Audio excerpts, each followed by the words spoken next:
graça e a paz de Deus, nosso Pai, de nosso Senhor Jesus Cristo, seja com você, com os seus, com sua família, com seus parentes.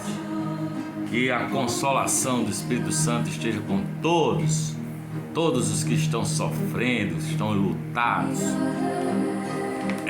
Ontem a minha filha mais velha, Tainá, mãe da minha netinha Nauá, me pediu para ver um depoimento de um rapaz chamado Carlos Wilson Valente, sobre uma experiência de quase morte que ele tinha, não é? Ele era um ateu convicto, tinha passado pela religião durante a vida, mas em algum momento da vida ele entendeu que nada disso era verdade, e ele queria derrubar a verdade da ressurreição de Lázaro, né? Ele queria lançar um livro botando por baixo essa verdade de que Lázaro ressuscitou dos mortos com a palavra de Jesus. Lázaro veio para fora, não é? Mas um dia ele teve um infarto, né? E se viu sobre o corpo dele. Depois ele viu um túnel branco, luminoso, e seguiu com uma pessoa. E a sala branca, né, tinha uma espécie de terminal de dados. Enfim, é muito interessante a EQM desse rapaz. E nessa busca a esposa dele depois vem a falecer. Ele tem um sonho num sepultamento. A esposa tem um problema e ele consegue recuperá-la, ou seja, ela morre e ressuscita, mas dias depois ela morre. E ele, com essa experiência de EQM, essa experiência da morte da sua esposa, ele parou com as ideias de tentar provar que o evangelho é um engano, é uma mentira, e passou a crer, né? Passou a crer na mensagem da forma dele. Porque o que acontece é o que está aqui em Gálatas capítulo 2, versículo 4. Olha só o que é que diz. Ele diz assim, ó: isso por causa dos falsos irmãos que se tinham entremetido secretamente, entraram a espiar a nossa liberdade que temos em Cristo Jesus, para nos porem em servidão. Eu pergunto a você: você é livre ou você é escravo? E de que você é escravo? Você é escravo da incredulidade, como esse rapaz Carlos Wilson Valente era escravo do ateísmo? Queria provar por A mais B que nada que se falasse acerca de Deus, de Cristo, era verdade. Em Gálatas, nós somos chamados para... Vamos ler então, Gálatas, capítulo 5, versículo 1, diz assim, ó. Gálatas 5:1. Estai, pois, firmes na liberdade com que Cristo nos libertou, e não torneis a meter-vos debaixo do jugo da escravidão. Você é livre ou você é escravo? Você é escravo das suas ideias? Você é escravo do seu ateísmo? Você é escravo do seu pecado? Você é escravo da carne? Ou você é, como diz aqui esse versículo, firme na liberdade com que Cristo nos libertou? O versículo 13 diz assim, ó: porque vós, irmãos, fostes chamados à liberdade. Não useis então da liberdade para dar ocasião à carne, mas servi-vos uns aos outros pelo amor, porque toda a lei se cumpre numa palavra: nesta amarás ao teu próximo como a ti mesmo. Amarás ao teu próximo como a ti mesmo. E Jesus chega aí mais longe, ele diz: amarás ao teu inimigo. E em outro momento ele diz: amai-vos uns aos outros, assim com o mesmo amor com que eu vos amei. Então essa é uma pessoa liberta, né? Liberdade. Hoje vamos passear por essa carta de Paulo aos Gálatas, Gálatas capítulo 1, versículo 6. Aqueles Gálatas estavam passando da graça para um outro evangelho. Eles estavam se metendo de novo debaixo da servidão da lei. E Paulo diz, no versículo 6, maravilho-me de que tão depressa passasseis daquele que vos chamou a graça de Cristo para outro evangelho, o qual não é outro, mas há alguns que vos inquietam e querem transtornar o evangelho de Cristo, mas ainda que nós mesmos ou um anjo do céu vos anuncie outro evangelho além do que já vos tenho anunciado, seja anátema, seja maldito, porque ele está admirado, Paulo, que os caras estão passando para outro evangelho, né? Maldito quem seja anunciador de um outro evangelho que não é o evangelho da graça. Ele fala no capítulo 2, no versículo 4, de falsos irmãos, e ele diz: e isso por causa dos falsos irmãos, que se tinham entremetido e secretamente entraram a espiar a nossa liberdade. A nossa liberdade é que temos em Cristo Jesus para nos porem em servidão. Essa é a verdade, que aqueles Gálatas, os cristãos de Gálatas, estavam se deixando levar pela escravidão da lei. Eles estavam passando para um outro evangelho que não é o evangelho da graça, mas o evangelho da lei. Eram falsos irmãos. Gálatas capítulo 3, versículo 1, Paulo diz assim, ó insensatos Gálatas, quem vos fascinou para não obedecerdes à verdade, a vós, perante os olhos de quem Jesus Cristo já foi representado como crucificado? Só quisera saber isto de vós: recebestes o Espírito Santo pelas obras da lei ou pela pregação da fé? Ele faz esta pergunta: recebemos pelas obras da lei ou pela pregação da fé? Quem foi que vos enfeitiçou? Gálatas 5, versículo 7, ele diz: corrias bem, quem vos impediu para que não obedeçais à verdade? Esta persuasão não vem daquele que vos chamou. Um pouco de fermento leveda toda a massa. Ele está dizendo que aqueles caras se voltaram para a lei, não é? E quem se volta para a lei, eles queriam obrigar aqueles cristãos ali a se circuncidarem. E era uma prerrogativa da lei, né? Todo homem ao 8º dia deve circuncidar-se o seu prepúcio.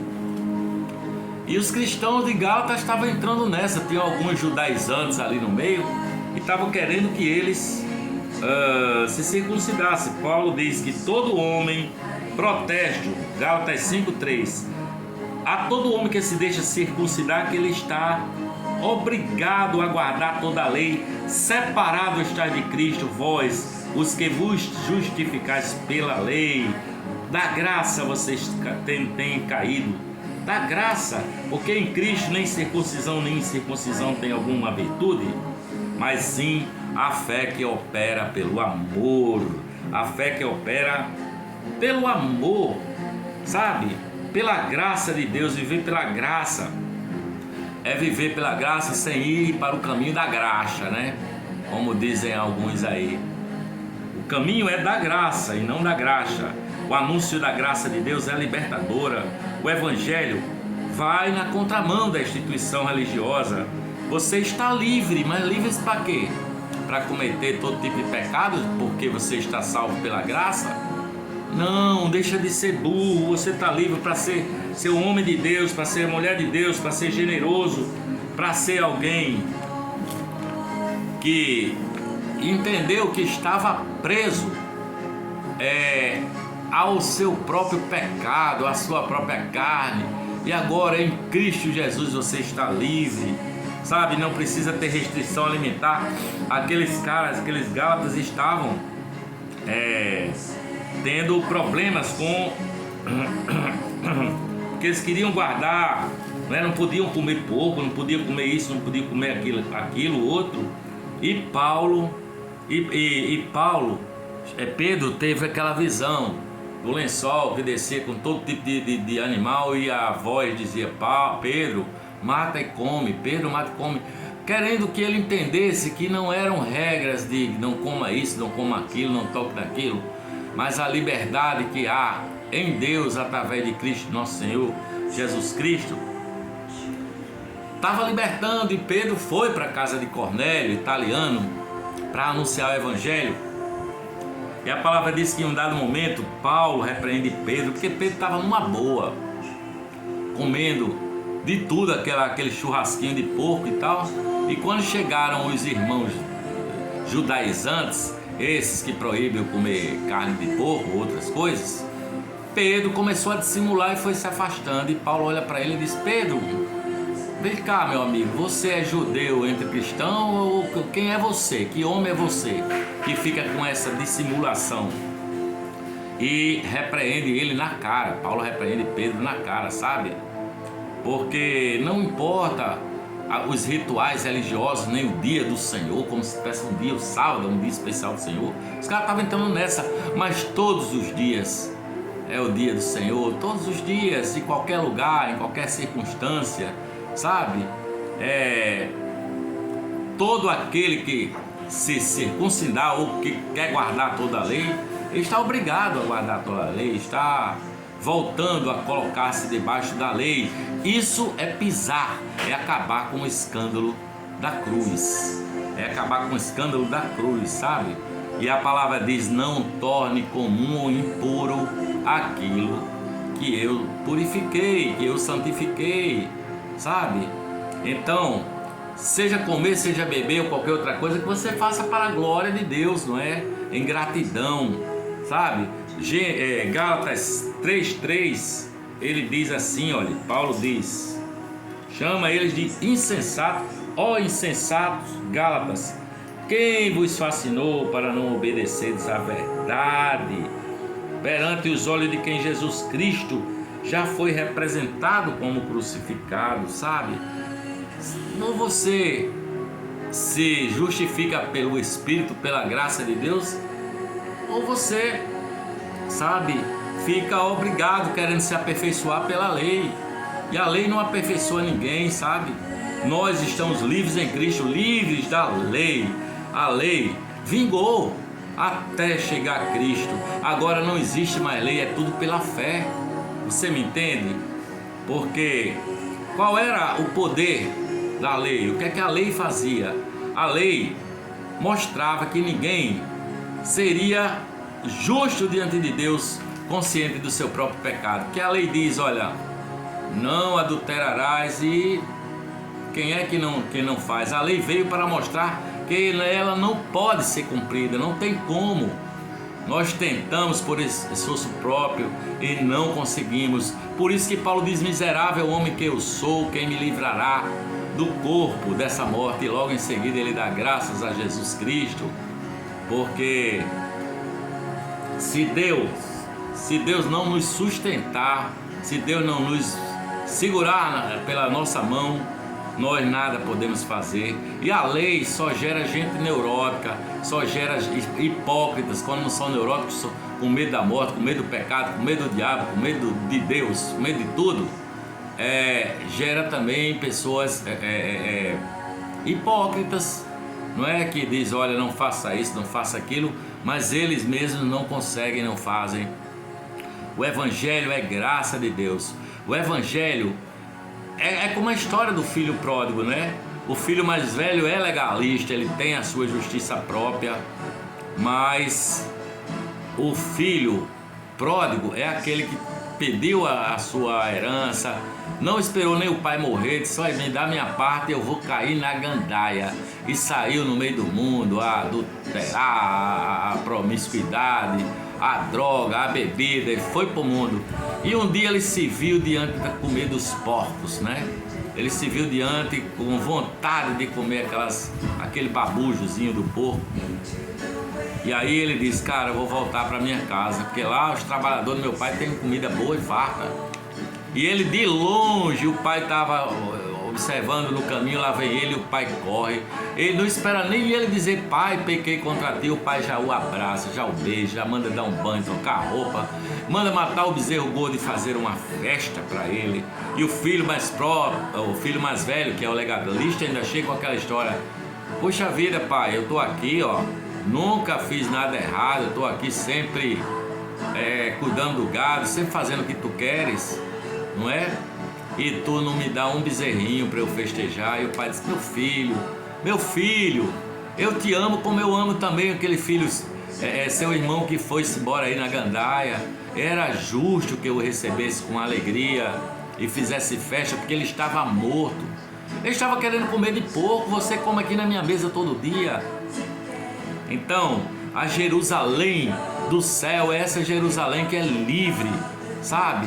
É livre a Jerusalém do céu e não é legalista, sabe? É filho da promessa, porque a palavra diz que quem submete à lei caiu da graça e desprezou a Jesus de Nazaré, que é o Deus de toda graça, de toda glória. Ou você anda para a liberdade, porque foi para a liberdade que Cristo nos libertou, mas não devemos dar ocasião à carne, porque o Pai diz para você: rapaz, eu te abraço, que você é meu filho amado em quem eu tenho grande prazer. Deus escolheu nos amar e estar que nós estivéssemos com Ele todos os dias, mas pela prática da lei ninguém será justificado, sabe? Porque as obras da carne é outra prisão, né? Droga, corrupção, o cara tá no inferno e nem sabe. Ele sai fazendo sexo com todo mundo, achando que tá numa boa, e logo percebe o vazio da sua alma. Ele acaba querendo comer de porco, entregue ao baseado, à cocaína, ao crack.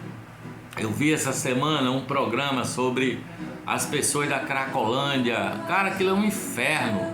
E as pessoas não se tocam que estão no inferno, sabe? Presas, aprisionadas àquela vida, sabe?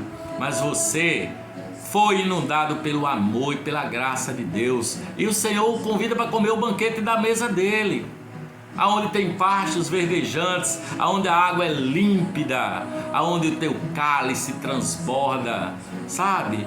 Mas não é pela lei, não é pela carne, não é pelos vícios que você tem do seu ventre. A graça é que nos transforma de dentro para fora, sabe? Por isso que eu digo: Senhor, como Pedro, Senhor, tem misericórdia de mim que sou um pecador. E o Senhor acolhe. Jesus esvaziou-se de si mesmo e tomou a forma de servo, e estando na forma de servo foi obediente até a morte, e morte de cruz, sabe? Mas o escravo da lei, ele é escravo do pecado, ele é escravo da lei, sabe? Aí você é escravo do diabo, você é escravo do seu ego. Aquele rapaz da EQM era escravo da sua incredulidade, não é? Ou você é escravo dessas coisas e quer comer babujo de porco, ou você é servo de Jesus Cristo, vai ter uma mesa farta, sabe? E nada te faltará. A quem você quer servir, eu pergunto, a quem? Sabe?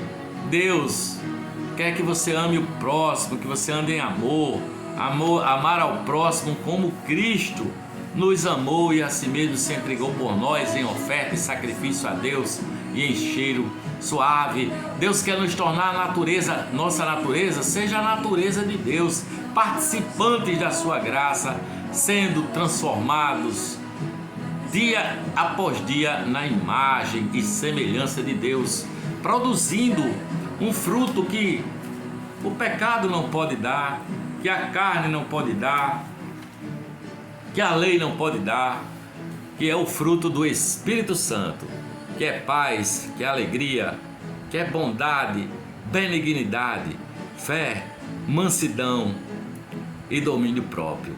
Eu pergunto a você: você é escravo de quê? Ou você já está livre do pecado pela graça, pela fé em nosso Senhor e Salvador Jesus Cristo, que nos amou a ponto de morrer naquela cruz por nós, pagando o preço do nosso pecado e ao terceiro dia ressuscitar dentre os mortos e dizer: morte, onde está tu? Acabou o teu poder. Rasgou o véu de alto a baixo para que nós tivéssemos acesso ao Pai com graça, graça sobre graça sobre graça. Eu daqui vou terminando dizendo amém. Beijo no seu coração, que essas palavras digam, falem ao seu coração e você resolva de quem você quer ser servo, da lei, da sua carne, do pecado ou da graça de Deus que há em Cristo Jesus, nosso Senhor. Amém.